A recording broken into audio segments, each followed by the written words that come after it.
So again, welcome tonight. So you have so many divisions tonight backing this webinar with our fantastic speaker, Miss Melissa Sherman. So welcome to our co-branded ASQ Innovation Division and our ASQ Edge. That's ASQ Energy and Energy and Environmental Design and Construction, and our ASQ Government Division. So Melissa has a huge following all across ASQ and now our federal improvement team as well.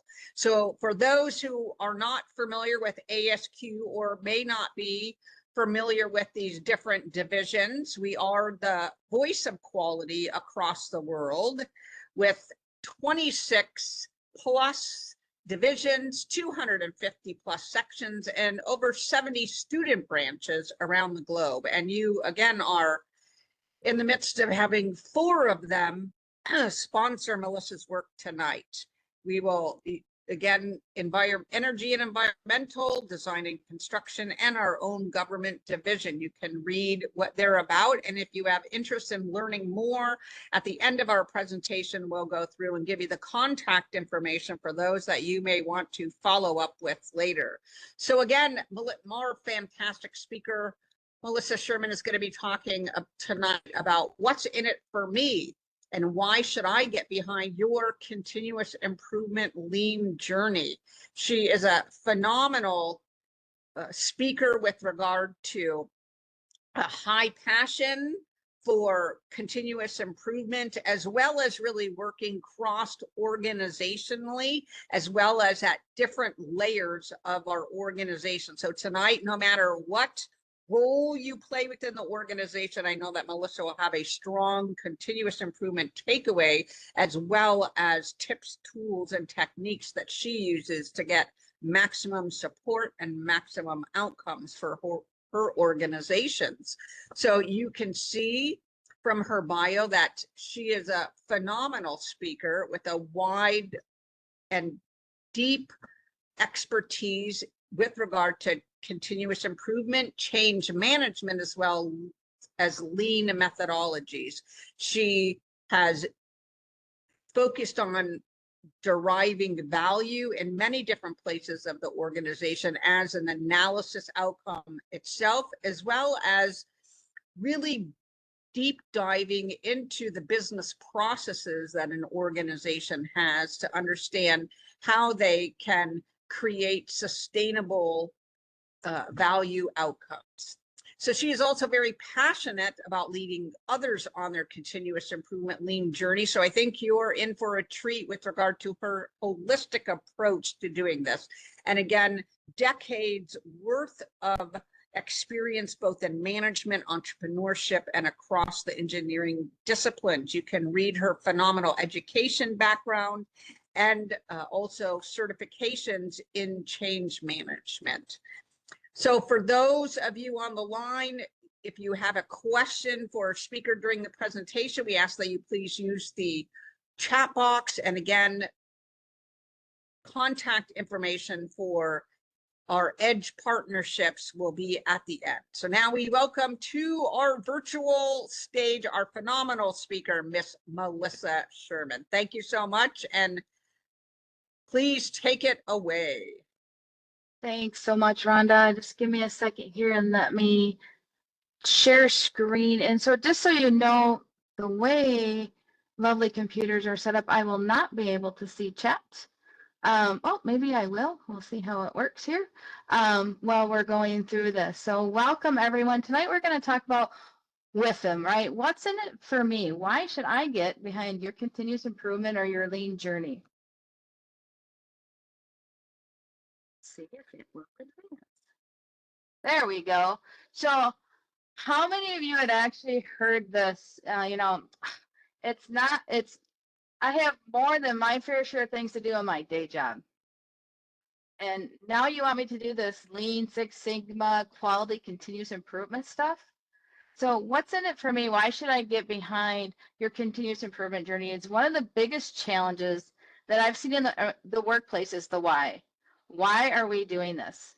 as an organization, it seems to be more of a directive versus a what's in it for me. Again, once that why is explained to the employees, they are more open to buy in and join in that journey. Although many of you I know are already in continuous improvement and lean practitioners or quality practitioners, we still all struggle with sustainability and success in the implementation efforts of our problem solving events or the overall implementation of the tools. So whether you are just starting out, having already implemented, or attempting again, it is important to get buy-in from those employees, right? From the bottom up to the top down. So without that buy-in, your sustainability and success will be rocky and ultimately fail or have an iterative attempts and employees will lose interest. So what's in for me lean implementation? What's the first thing is we look at building a culture of continuous improvement. The first thing we need, and as we alluded to a little bit ago, is employee engagement, right? It's the people. Without the people, our processes are really nothing. They're writing on paper. So lean focuses on eliminating waste and improving processes, as we know, right?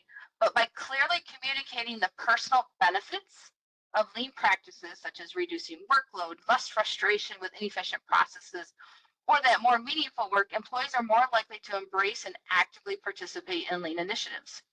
A lot of times when I'm facilitating in my day job, I get I have my day job. I don't have time to do this continuous improvement.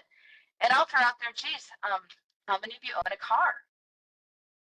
What's in that car? What came in your glove box? It was the owner's manual. That's standard work. So it's not like, oh, I own a car and now I have to maintain it. Maintaining it is part of owning a car. So if we think about that in our continuous improvement journey, by improving what we do in our day job, it allows us to be more efficient and have a more life-work balance. The other thing we can do for building a culture of continuous improvement is having clear communication. So when introducing lean, it's crucial to explain how we'll make employees' jobs easier and more satisfying. I'm sure all of you or most of you on the call tonight realize that continuous improvement isn't to get rid of somebody's job. It's for reducing that non-value added activities that they do in their day-to-day tasks and work. Then we can look at personal benefits. So we'll be highlighting specific benefits like increasing job satisfaction, opportunities for skills development, recognition for contributions can motivate employees to support lean changes. And then fourthly is feedback and involvement. Lean encourages continuous improvement and employee input. By involving those employees in identifying problems and suggesting solutions, they will see the direct impact of their contributions, which will align in the what's in it for me principle. So what are some practical steps to applying with them or what's in it for me in lean? The first thing we need to do is we need to listen to the employees. We need to understand their concerns and what they value most in their work, making sure that we tailor those initiatives to address those needs. If anybody's familiar with a change curve, right, it's understanding where our employees are on that pendulum so that we can bring them along in the journey. The next step is to customize benefits. So recognizing that different employees have different motivations, just like all of us on this call tonight. Some might value more flexible work schedules, while others might appreciate opportunities for professional growth. So it's again learning who your employees are, what their needs are, and how you can adjust for them, but not, if you have 8,000 employees, you don't want to have 8,000 different benefits. But again, it's making sure that the employees are recognized for our differences to bring them along. And then the third step is to communicate clearly, ensuring that the benefits of lean are communicated in a way that resonate with each of those employees. Use examples and success stories to illustrate the positive impact. By integrating the what's in it for me into lean practices, organizations can foster a culture of continuous improvement that is both effective and sustainable.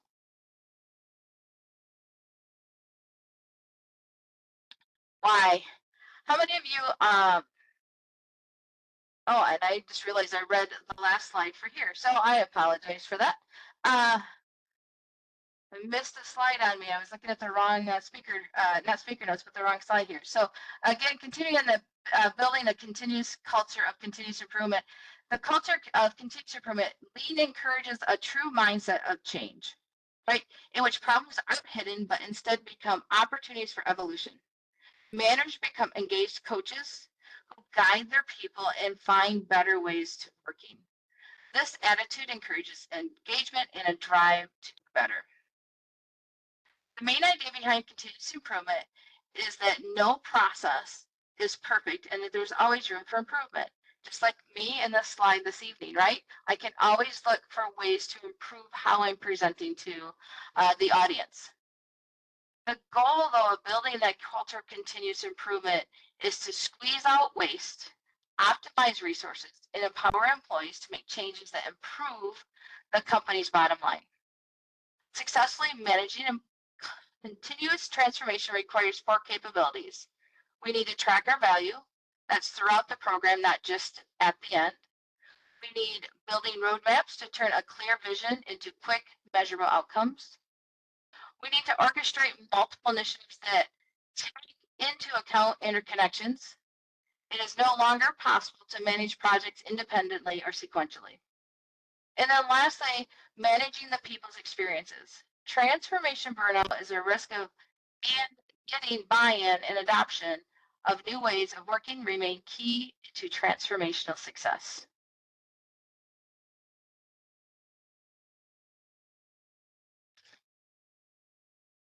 So why? What is the one thing that you and I need to do before we do many things? We have to figure out the why.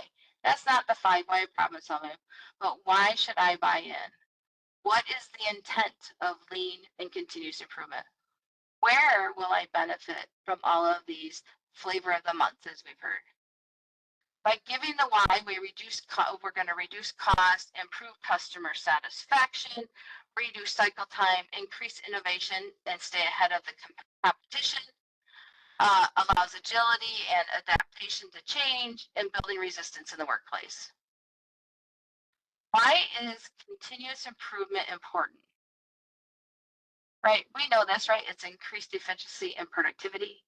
It's improved employee engagement and relationships. It's reducing that waste and prerequisite steps. It's implemented gradually.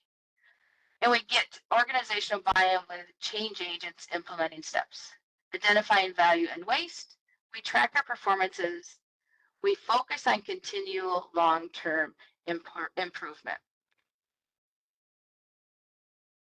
There are many times that I've seen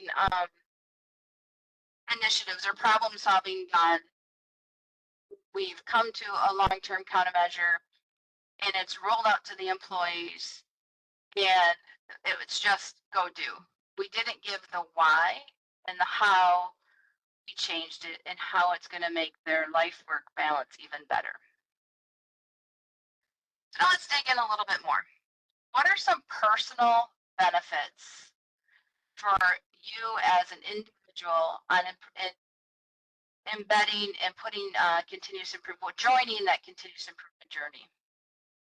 Right, some personal benefits we'll be looking at here. We'll be looking at enhanced skills and knowledge. We'll be looking at increased job satisfaction and career growth. So as we look at enhanced skills, continuous improvement is a fantastic mindset to have. And that's whether you're in the working world or in our individual and personal lives, right? How can we continuously improve? So here are some strategies that can help you along on your journey. One, I'm sure we're all familiar with this, right? We set clear goals. We have short-term goals that break down our long-term goals into smaller manageable tasks. We then have those long-term goals that help us keep an eye on the bigger picture to stay motivated. Number 2 is we seek feedback. We should be seeking constructive feedback, right? Ask for feedback from peers, mentors, and supervisors. I would presume that after tonight's webinar is done, Rhonda and the team will send out a survey. I would greatly appreciate the feedback because then I will know how I need to improve and where I'm doing good from a presentation perspective. Along with that feedback, though, we also need to do self-assessment, not self-degradation and self-criticism, but self-assessment, making sure we're regularly evaluating our own performance and identifying areas for improvement. One thing I like to say when I'm working with folks on a daily basis, right, it's always hard to figure out where I might need to improve, right? As an individual, I'm in the mode, I'm doing what I do, and I may not notice that I have waste. I recommend if you're up to it, record yourself for a day and then watch that video later. You'll find out in a hurry where you could make some adjustments in what you do on a day-to-day basis. Step 3 to look at, or a strategy, is really learn continuously. So look for courses or workshops, right? Like tonight, you're enrolled in this webinar to at least hopefully get one nugget out of the information that you can apply to what you do personally or what you do on a day-to-day basis. So again, enroll in those online classes, attend workshops related to your field. And then reading is another great one. Staying up to date on latest trends and researching and reading books, articles, and journals. I will say I don't have time to read. That's probably not a fair statement. But any given day I'm on the road about 5 hours in between facilitating. So I do a lot of audiobooks. And I think I'm on book 21 or 22 so far this year. So I do a lot of audio reading in place of actually reading any type of a book. Item 4 would be practice regularly, right? Making sure you're doing skills drills. Dedicate time to each day to practice and refine your skills. Whether it's doing 8 steps of problem solving, a fishbone, a SciPac, whatever tools you use, making sure that if there's one that you don't use frequently, setting up some skills drills so that when you have it ready, and or when you need it, I should say, you have it in your back pocket and you can pull it out. Then always look for those real world applications, right? Apply what you learn to real world scenarios to gain practical experience. And that goes back to the example I gave a moment ago about a car, right? And having that owner's manual. Next is time management. Use tools like calendars and to-do lists to manage your time effectively. And then prioritization. Focus on high impact tasks that align with your goals. I don't know how many of you guys use an impact versus effort diagram, whether you're in problem solving for your long-term countermeasures or determining what problems you may want to solve or what quality you want to work on. But that impact versus effort is a great prioritization tool that I even recommended if you have a load of tasks that you need to do, put them on that and it will help you prioritize to be more efficient with your time. The next item is really networking and collaboration, right? Join communities such as ASQ, participate in professional groups or online forums, and collaborate. Work with others to gain new perspectives and insights. Even though I'm speaking tonight, I thoroughly enjoy attending these webinars, whether they're virtual or if you have an in-person activity or if the mics are off, so like a Teams live meeting and you can discuss. I love to build relationships and connect. And so it helps me build my network and then allows me to learn from others. And then lastly, looking at maintaining a positive mindset, right? Be resilient, embrace change, and view failures as learning opportunities. I know not too far ago, right, if you had a failure, it was looked upon negatively. But I think the problem is we've never focused on saying it's okay to fail. Now let's learn from what that failure was so that we try not to repeat it again. And lastly is motivation, right? Keep yourself motivated by celebrating small wins along the way. So next under that personal what's in it for me is really looking at increased job satisfaction, right? A lot of this is very similar to what we spoke about a minute ago in the previous slide, but it's really looking at aligning with your values. So identifying your core values, understanding what matters most to you in a job. Is it being creative? Is it helping others? Is it financial stability? And then making sure you're seeking that alignment. Look for ways your current role can align more closely with these values. And I'll use a great example. So although I've been in lean for more years than I probably want to say right now, about 30 years. It wasn't until really about earlier this year where I was able to take my knowledge in lean and build a curriculum for my day job and facilitate that so that employees could learn and take it away and apply. And when I'm doing that, I'm happy to get up and come to work the next day. And so it's really making sure that you find out what your values are and aligning those so that you have that increased job satisfaction. And then again, develop those strong relationships, making sure you're building those connections, fostering those positive relationships with colleagues and supervisors. And when it's with colleagues, it could be colleagues outside of your corporation you're at, right? Making sure you seek support, so don't hesitate to ask for help or advice when needed.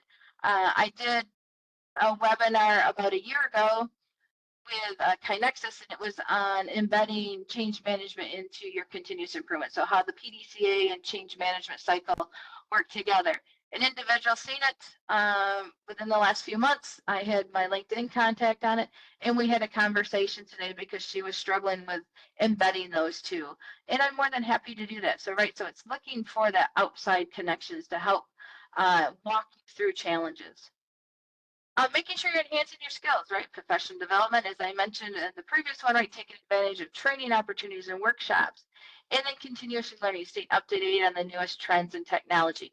For example, I'm a little bit behind, I'm getting better, but learning all the things that AI can do first and how it can help us in our role as continuous improvement coaches, mentors, and facilitators. And then making sure you find meaning in your work and understanding the impact. Recognize how your work contributes to that organization and society is so important. And then set your personal goals, making sure you're creating goals that give you a sense of purpose and achievement. Maintaining that life-work balance, right? Making sure you set boundaries, and not everybody's boundaries are the same for life-work balance. And yes, you did hear me say it backwards, but I feel we have to have life before we can work, not work so I can have a life. So it's ensuring you have clear separation between work and personal time. And everybody's different on that. And we need to account for that and understand that. I say one of the biggest things, and I'm the culprit of not doing this, is taking breaks, right? Regular breaks can help you refresh and motivate. I don't remember who has the saying right offhand, but I believe it's 20 and 5. So every 20 minutes, you should get up and walk around for 5 minutes, or at least look away from a screen to just relax, decompress, and then come back in. It helps clear the mind and refreshes you. Again, seeking feedback and recognition, making sure you're staying positive. So practicing that gratitude, keep a gratitude journal to remind yourself of the positive aspects of your work. And then looking to explore new opportunities, whether that's internal mobility, so looking for opportunities within an organization, or a different career path, right? Considering if there are other roles that or paths that might better suit you or your interest and skills. As we look at our career growth, it's the same thing on that personal what's in it for me, right? Making sure you're setting short-term and long-term career goals. Making sure you're seeking that professional development, again, trainings and certifications, building that network and attending those events, gaining that diverse experience. So taking on new projects, right? Do those stretch goals. Volunteer for projects outside your usual responsibilities to broaden that experience. Job rotation, if possible, explore different roles within your organization to gain a variety of skills. One thing I mentioned here for individuals is if they want to say maybe I remember a comment earlier about how can I get non-quality and non-continuous improvement people interested. Offer up a job shadow day, right? Have them come and watch you and what you do and how it improves the life work balance of the employees so that they can understand those benefits. Or if you need some SOP, standard operating procedures, or work instructions or something written, ask somebody that's not familiar with the job to come in and just observe and take notes to help write those for you. So it gives a great opportunity for people to learn other areas of a business. Again, as mentioned before, right, still seeking that feedback, looking for a mentor, right? A mentor can help provide that guidance, support, and valuable insight to your career. For career growth, look at enhancing those soft skills, right? So communication, making sure you're improving your verbal and written communication. And then leadership, developing those leadership qualities, even if you're not in a managerial role. Making sure you're staying updated on those industrial trends. Show initiative. So propose ideas. Don't hesitate to suggest new ideas or improvements in the workplace, and then take that ownership. Demonstrate that responsibility and reliability in your tasks. As always, maintaining that positive attitude and that life-work balance. I'll pause. Are there any questions out there, Rhonda? Because they pop up and they go away, so I can't see any questions before I go into our professional benefits.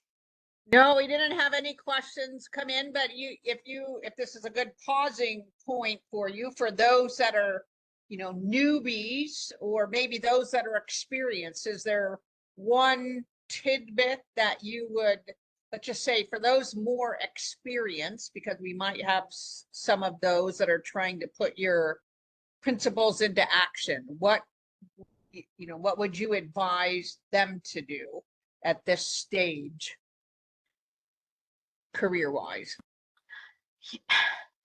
Yeah, I'll say I was a little late in doing all of this myself, but it's really stepping back, and I would say the main thing is really looking at what your values are and how you can apply them into what's important to you. So even though I was a great preacher to my kids, I said, don't go after the career that gives you a dollar amount, but go after something that's in your heart and in your stomach, because then you're going to enjoy your life better. And I do understand that's easier said than done, but it's just really stepping back and figuring out what's the best for you to build that career, or get those personal benefits in your career. And I can make sure I share these slides with you afterwards too, although it's mainly visuals.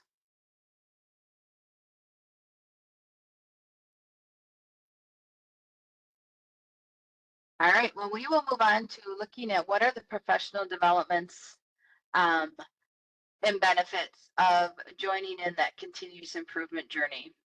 Right, I know most, if not all, on here right now, we're going to have the improved efficiency, we'll have higher quality work, and we'll have increased competitiveness. As we look at that improved efficiency, it's all about working smarter, not harder. So here's some strategies that can help boost your productivity. We're going to hear some of these things over and over again, but right, it's prioritizing those tasks. Focusing on the most important task first. This helps you ensure you're working on what truly matters. Step 2 is really looking at setting realistic goals. Establishing achievable goals to help keep yourself not only motivated, but on track. Many times, self-inflicted, I've set goals that are too high reached. I don't hit them, I get discouraged, and then I stop. For example, although it's not continuous improvement, relatively speaking, I used to drink a lot of pop, and here 2 weeks ago, I said, well, I'm going to not do it anymore. And I've made it 2 weeks, but it's like, instead of setting a goal that says I'm not going to do it for a year, I said, okay, we're going to set for 4 weeks. After 4 weeks, I'll extend it another. So setting those realistic goals so that you can stay motivated and stay on track to get progress. Again, making sure you're taking those regular breaks. They help you keep focused and they avoid that burnout. Make sure you're leveraging tools, right? Again, as we look at this professional benefits, leveraging technology, using tools and software to automate repetitive tasks and improve collaboration. I don't know if any of you out there have jumped on the AI bandwagon. I will say when we first heard of ChatGPT a few years ago, I'm like, what is this? I don't need it. I thought it was like another, well, Twitter, X, TikTok, I don't care, whichever one you want to call it. I was not impressed with what it was or is until really about 6 months to a year ago, I started dabbling in it more. And most recently, where I was sold in the fall of this year, I'm going to be going from Michigan down to Florida, taking grandkids to Disney and pulling a camper. So I thought, I'm going to see what it says. And I'm like, I want to get from this point in Michigan to this point in Florida. I want to avoid Atlanta, and I'm pulling a camper. And not only did it give me directions, but it told me proper locations to stop to head campgrounds along the way. So again, leveraging that technology, again, it's not to take our jobs away, it's to make our jobs easier. So how can you use tools and software to help automate those repetitive tasks? Make sure you organize your workspace. I know mine looks a little cluttered behind me because I'm in my home office with like 3 different computers going on.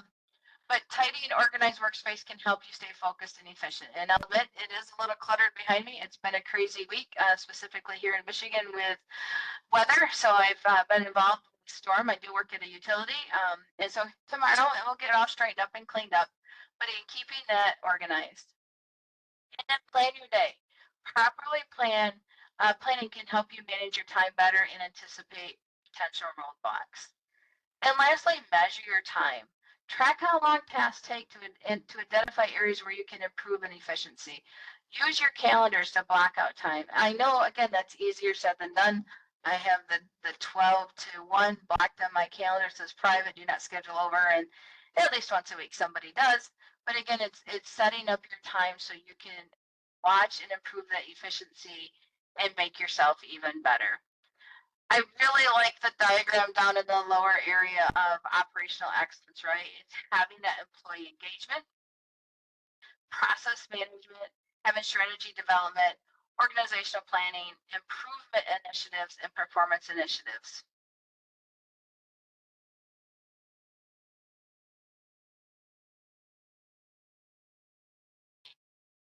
Forward.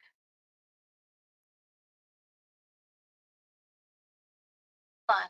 Technical difficulties. There we go. So next is looking right at higher quality of work. Improving the quality of your work can have significant impact on productivity and overall job satisfaction. So some of those tips, again, saying a lot of this right, but setting those clear goals, understanding what is expected of you, and set measurable, achievable, relevant, and time-bound, i.e. those SMART goals. There's a lot of times we can get things handed to us or we hand to others without giving them expectations and what a goal and what is being expected of them. So making sure that we set those clear goals. Making sure we prioritize our tasks, focusing on the important tasks first, paying attention to detail. So double check your work for errors and ensure that it meets the required standards. This can help you avoid mistakes and improve your overall quality of output. There are many times when I'm either drafting an email, working on a standard work, writing a document that I know what I want to say. I may not get it all on the paper, that I ask a coworker to take a look at it and run over it and make sure that there isn't any details that I've missed to make it not as successful. Which leads into the fourth one is seeking feedback. Regularly ask for feedback from your colleagues and supervisors. That constructive criticism can help you identify areas for improvement and refining your skills. Still that continuous learning, right? That builds right into our professional benefits as we continually learn, staying updated on those trends, attending those workshops, and just getting to know people. Effective communication, and I know I've mentioned this before, but right, making sure we communicate clearly and effectively with our team members and supervisors. So one of the things that I really hit in on when I facilitate specifically training is that we all learn differently. Some are audio, some are visual, and some are kinesthetic or the handwritten, right? So making sure that when I do a facilitation for training, like learning how to do the 8 steps of problem solving, I will have all 3 of those. So I'll be talking to it, I will have visuals, I will write it on the board, and I will also have a handout for employees to fill out so they've got the hands-on. So that's looking at the different communication skills. Many times I see that like, oh, well, we'll just send an email. Well, not everybody wants an email. Not everybody wants a face-to-face. Not everybody wants a virtual, right? So there's times when we communicate, we may have to communicate multiple ways for our audience to see and understand. Again, time management, right? Managing your time efficiently and breaking down those tasks into smaller, manageable chunks. At least, last but not least, is really taking care of yourself. Ensuring you get enough rest, healthy, and take breaks as needed. Listening to a book right now, it's called No Honesty. and it's KNOW, honesty, and it really talks about how it's all about communication, but really how many times we're either thinking of it's all about me, but not in the right context, right? So you have to take care of yourself so you can be involved and help others, but not always be the it's my way or the highway.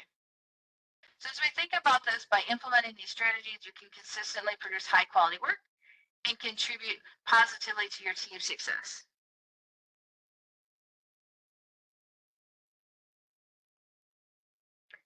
Lastly, in the area of our professional area is our professional benefits is looking at increased competitiveness.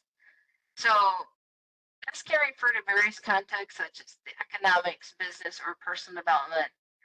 Economic competitiveness refers to a country's ability to achieve sustainable economic growth and improve the well-being of the citizenship. It involves factors like productivity, innovation, infrastructure, and education. Competitive economies tend to grow more sustainable and inclusively, benefiting society as a whole. When we look at business competitiveness, this is where we mean the ability to offer products or services that meet quality standards and competitive prices. This often involves that innovation, efficient operation, effective marketing strategies. Healthy competitions in the market lead to better products, lower prices, and more choices for those consumers. And lastly, as we look at personal competitiveness on an individual level, increased competitiveness means improving our skills, our knowledge, and abilities to excel one's career or personal growth.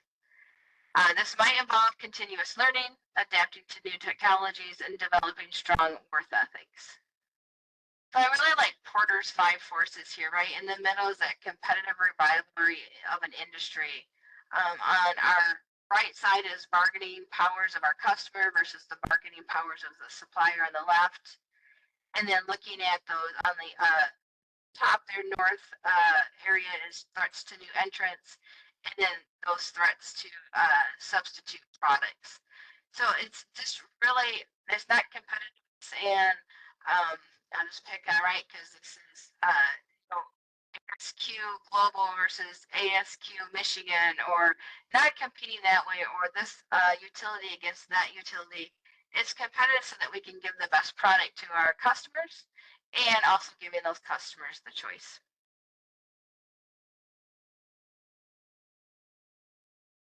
Lastly, we're going to look at those organizational benefits. Again, why should I as an individual join your continuous improvement journey? From an organizational perspective, we're going to have cost savings, we should have better team dynamics, and we should build innovation and growth.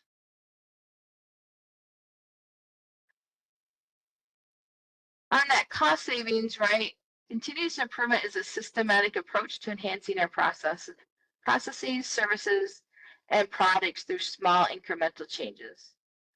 We do this by focusing on efficiency, quality, and innovation. Continuous improvement can generate significant cost savings for a business. Here are some ways that we can look at contributing to cost efficiency.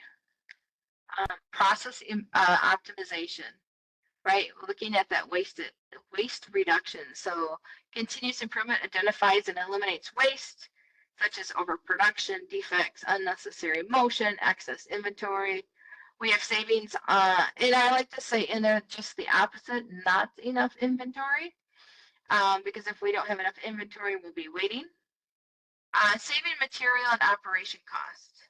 If we can streamline our workflows, it improves, reduces cycle time, and enhances resource utilization, and leading to lower labor and overhead costs. Another area is looking at improved quality, right? So we have fewer defects. With enhanced quality, we reduce rework and scrap costs while minimizing warranty claims and returns. We also get higher customer satisfaction, so consistently high quality products reduce churn, increases our loyalty, and cuts customer acquisition cost. And I think this is true whether you're in a manufacturing where you build widgets, or you're in a service industry such as medical, academic, or even a utility. Even though, for example, because I work in a utility, we don't produce widgets, but if I can improve my quality and reduce the number of power outages that an individual or a business has, that increases their loyalty and it cuts the cost of complaints that a customer might have. Right, what's another way we can improve or have some cost savings? By enhanced productivity. How do we get that? We get that through employee engagement. This involves employees in decision making, leading to better problem solving and more innovative solutions. Too many times in the past, I have seen where there's a need for enhanced productivity, and instead of walking through and getting engagement from those individuals on the front lines, we've had leadership say, this is what I want you to do, and unfortunately it put more waste into the system and reduced the productivity.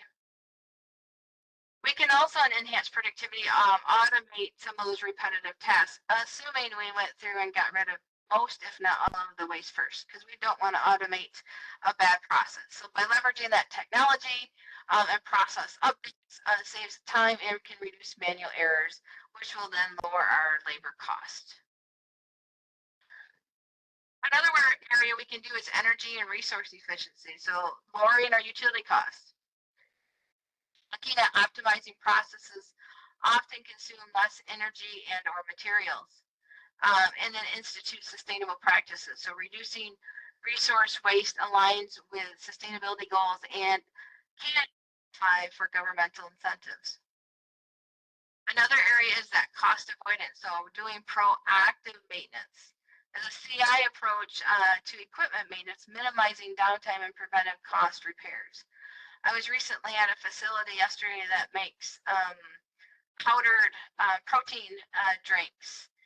And they have a schedule that every 6 weeks a certain line is in the schedule and goes down for maintenance so that they're proactive versus it going down mid-run. So what a great way for cost avoidance for them. Also under cost avoidance is regulatory compliance, right? Staying ahead of compliance requirements, avoiding penalties and disruptions. Next area is scalability. So incremental improvements ensure processes can scale efficiency without proportionally increasing our cost.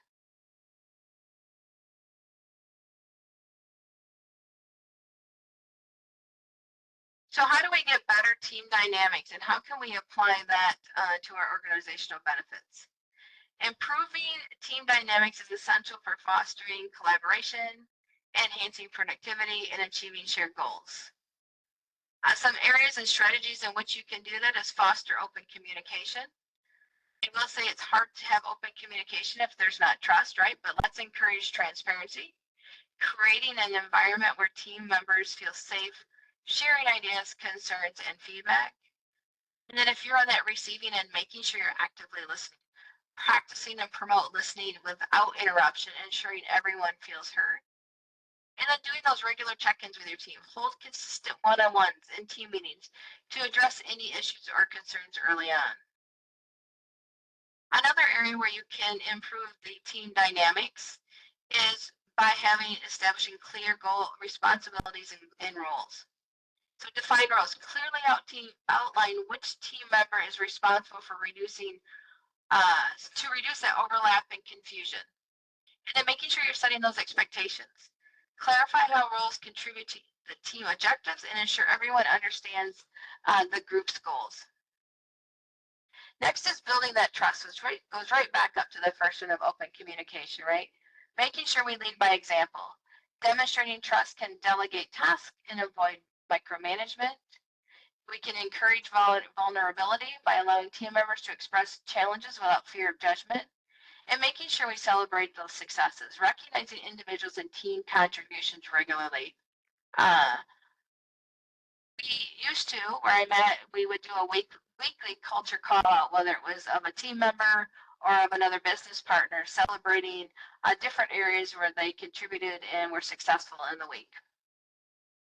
Making sure you develop shared goals is the next area to look at. So, create a vision. So if you as a large business can create an overall vision, and then you and your organization can create a vision that aligns team members on a shared purpose or outcome.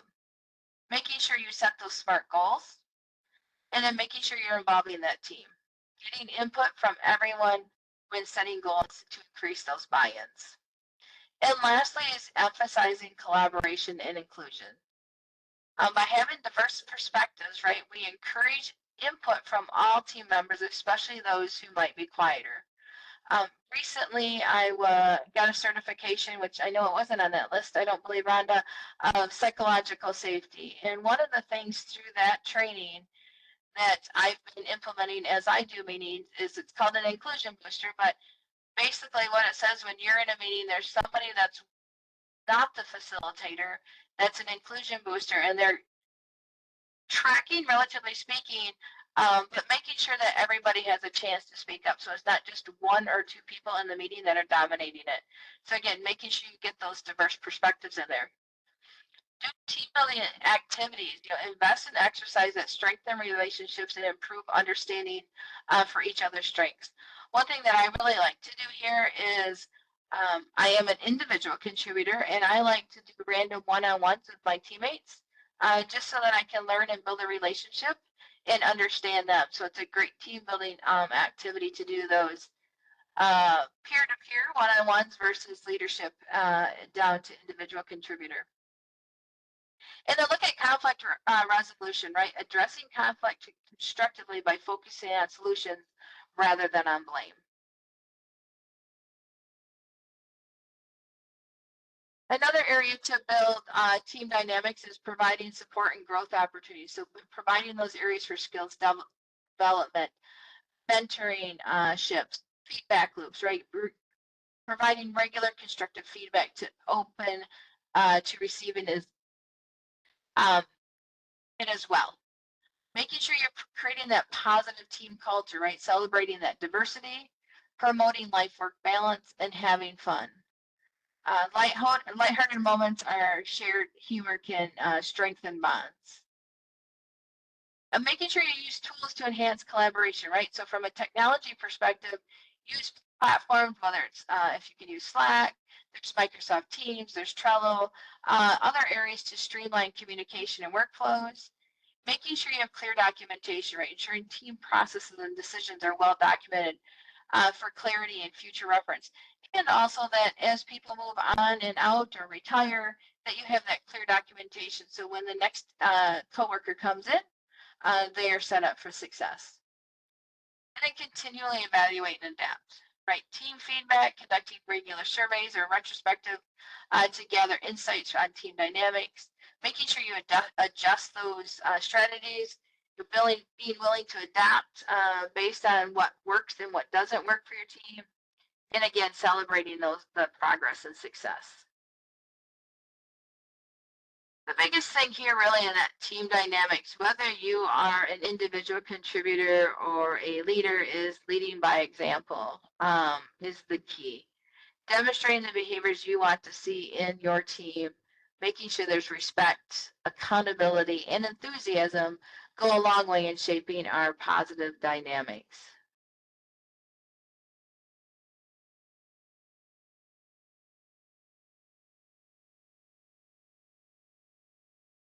Lastly, in this area, from a organizational benefit, is really looking at the innovation and growth. So that's deeply interconnected concepts critical to the success and sustainability of organizations, industries, and economies.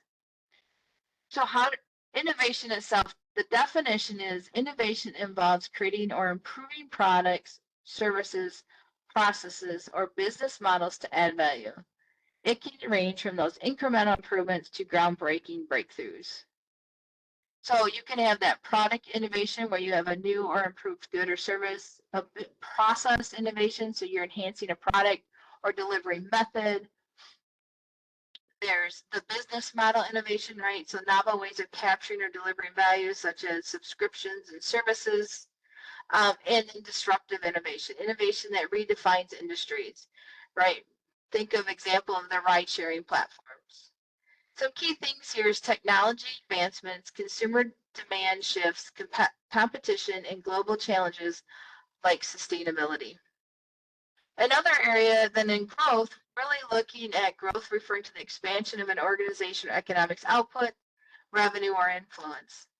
there's different types of growth, right? There's organic growth, so achieved through internal efforts like expanding product lines or entering new markets. Inorganic growth is accomplished through mergers, acquisitions, or partnerships. And then sustainability growth. This is balanced growth that ensures long-term viability, often incorporated environmental and social goals. Some key metrics here would be looking at revenue, market shares, your customer base, profitability, and productivity. Some examples of innovation growth, we can think of Apple, right? The leverage that leverage innovations such as the iPhone and the App Store to achieve exponential growth and dominate the tech industry. Look at Tesla, right? They developed disruptive innovations in the electric vehicles and renewable energy system field is rapid growth and industrial influence. And then lastly is Amazon. Constant process innovation, so logistics, cloud computing, have driven its growth into a global leader. Some challenges we have though with innovation and growth is that the balancing the short-term growth versus that long-term innovation investment, managing risks associated with new technologies or markets, and ensuring sustainability inclusive growth while innovating.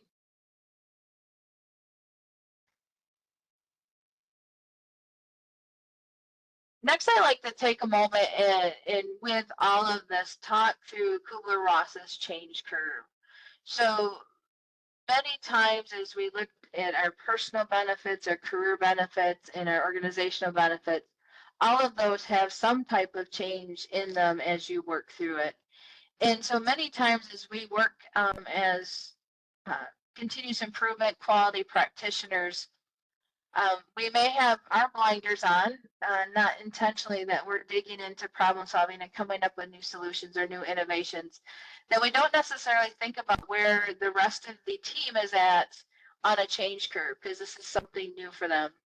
Although it's not the best example, and I hope to not offend anybody here, but as we look at 5.5 years ago when COVID-19 hit, I would feel safe to say that everybody went through one part or another of this change curve. So, right, when we initially heard about it, some people might have been in shock, right? There's surprise or shock that at the event, how can we have a global pandemic in 2020? Then we might have went through denial, right? Disbelief, looking for evidence that it's even true. So many that are numbers people were probably watching the TV, looking at the stats from unfortunate deaths that we were having. Then some people became frustrated, either because they had a job that required them to stay in an office or in a building, versus some became frustrated because they had to work from home. Then some people might have went through depression. If you were an extroverted person, you may have gone, you're not hanging out with friends, you're not doing those things that you always done. And we started to experiment. I had some friends and coworkers that used to go out every Friday night, but when you couldn't go out to restaurants, that was kind of kiboshed. So once the weather got warmer here in Michigan, they would each order their dinners and find a local park and sit at a picnic table, so they were 6 feet apart. Right, so we experimented. And then we had decisions to make, whether we went back to work full time or in an office, if we looked for something remote, if we sent kids back to school, right? So we had decisions to make. And then finally, we've all integrated our new way of life since COVID-19. And the reason I like to bring this up is that as anytime we enhance a standard operating procedure, anytime we do problem solving and implement a change, that there's an organizational change, our employees are going through various stages of this change curve. And in order to make sure that we're sustainable, we need to understand where they're at so that we can help them come along on that journey. So even as you look at implementing continuous improvement in your work organization, understanding where the different employees are at will help you build your communication and work with them to bring them along on that journey so that it can be sustainable. So take a few minutes. I think, am I about out of time, Rhonda? Hey, you are perfectly on time, Melissa. Okay. I pinged for questions, so I think one thing is, you mentioned this perfect, excuse me, this perfect nexus of quality meets continuous improvement meets AI. Could you share with us what you see the trends there, either professionally, you as a SME mentor or coach, or organizationally harnessing it? Where's Yeah. the gold? I think it's still a wide spectrum, right? Relatively speaking, AI is still new. Um, in an adoption rate, we'll put it that way. And so I don't know as if everybody understands where it can help us, but I know from my perspective where I'm at in a day job, we've brought in different types of AI to do the machine learning so that will help us be more proactive in restoring power. We're using AI to help us decipher data, right? So we can have a data set in Excel and we can say, hey, can you decipher this and let me know what's my top Pareto item? So I'm taking hours out of my own self, even though I can write code, right, in Excel, but I can put it in, and it's taking the bias out of my thoughts, right? I can have like a employee engagement survey. I'll take the comments and I'll throw those comments in and say, hey, can you decipher these and give me the top Pareto so I know where to focus to improve the culture. It's things like that where I think there's a huge benefit because it takes the bias of the individual out and you're leaving it up to the AI. But I think it's going to come a long way and we'll be doing a lot more with it. I love it, right? So, I mean, there was just so much gold just in your response, Melissa, right? From a process, our own, right, gap analysis on our own processes. B, to help us think outside the box. C, to really do some of the quantitative math, if you will, right, to help us understand what might be important for this particular organization. And then D is the point I want to pull next, and that's the cultural aspect. So, you mentioned people from a cultural aspect, team from a cultural aspect, the optimization and improvement really benefiting the organizational culture.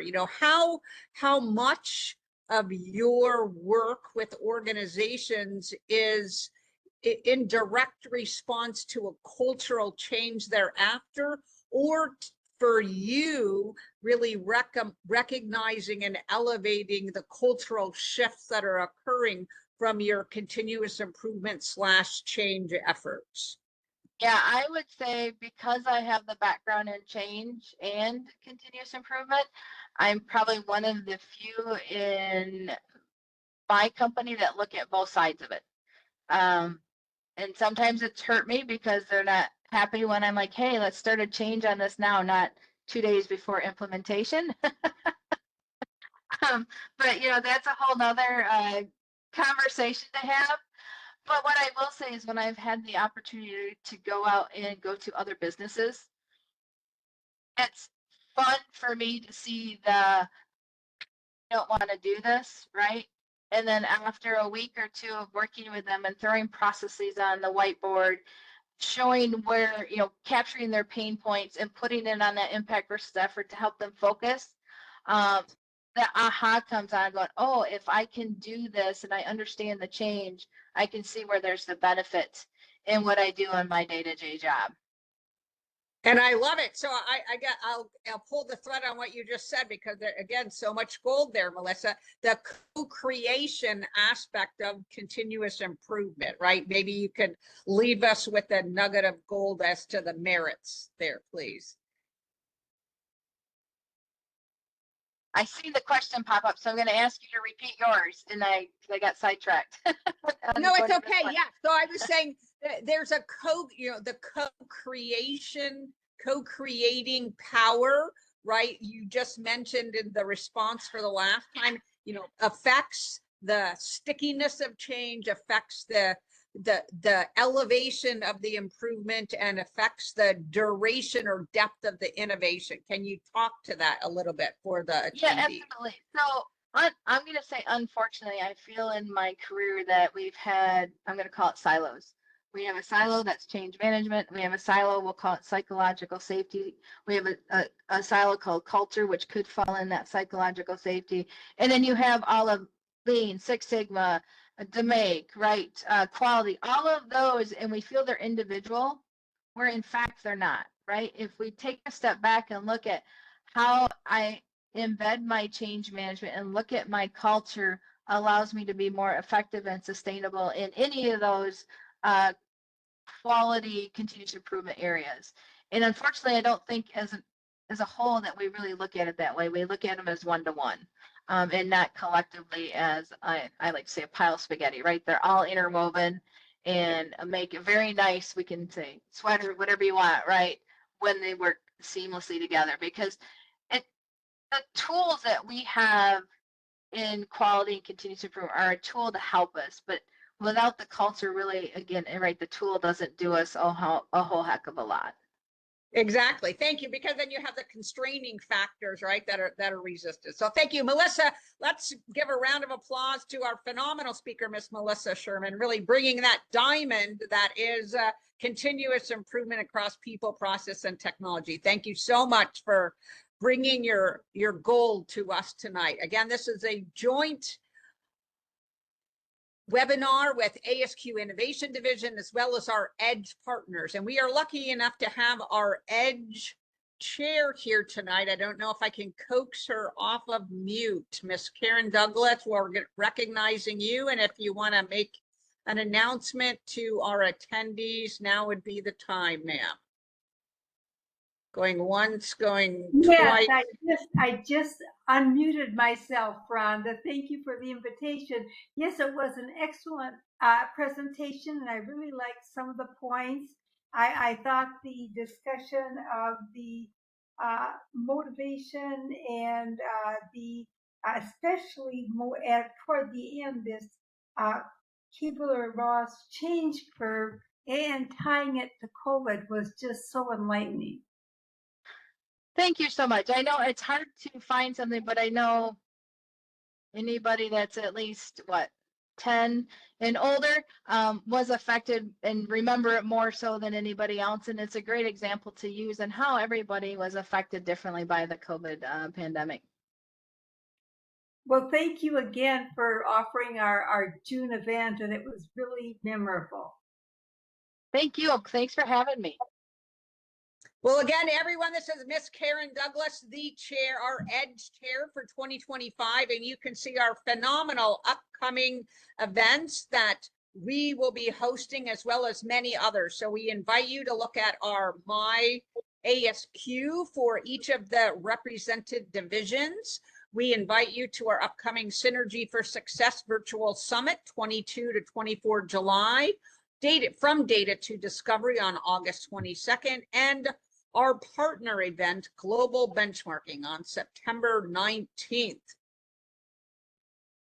And if you are not a member of ASQ, we invite you to learn more about us, ASQ and our ASQ where we do a lot of research, as Melissa was talking about, on innovation and other global trends. You're welcome to Google ASQE and Insights on Excellence.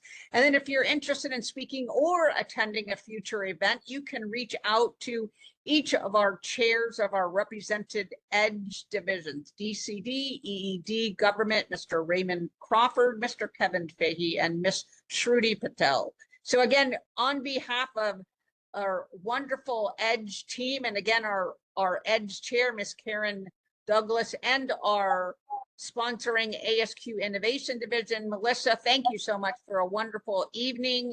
Each and every one of you will get a recording. We'll get you the deck from Melissa, and we'll get you, of course, your RU units, and we'll send out the list of upcoming additional EDGE events as well. Good night, everybody. Have a wonderful weekend, and we look forward to seeing you at our next EDGE event. Thank you.